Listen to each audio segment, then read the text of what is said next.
Before European colonists reached current-day America in the early 17th century, the Onondaga people controlled 2.5 million acres of land across what we now consider the state of New York. General Counsel for the Onondaga Nation, Joe Heath, says it all changed after the founding of the United States.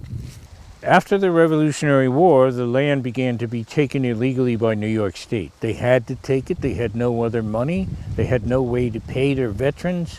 And so they began taking land in direct violation of the Constitution. Today, the Onondaga people control less than 1% of their original land, and the companies that now own the stolen land have done considerable damage to the environment. They don't have clean fish the way they had, and a third of their diet was fish.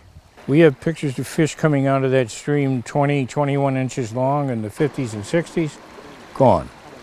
Chemical dumps from processing plants and unsustainable salt mining practices by companies like Honeywell International have clashed with the core values and duties of the Onondaga people.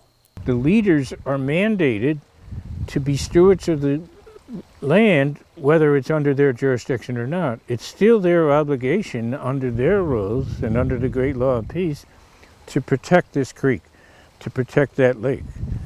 Despite decades of efforts by the Onondaga people to reclaim and protect central New York land, pushback from local governments made their attempts unsuccessful.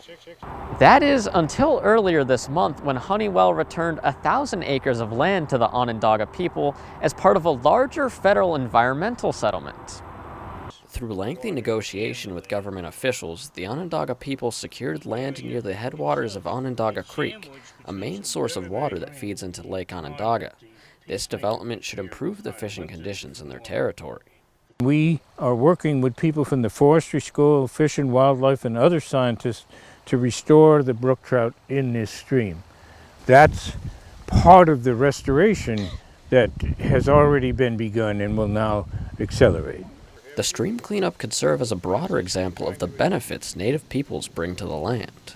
One of the messages we hope people can embrace is that it's good for everyone when Indigenous people regain land and water and more of their culture and their heritage. With the cooperation of neighbors and local governments, Heath hopes to bring more areas back to the care of the Onondaga Nation. Brennan Finder, NCC News.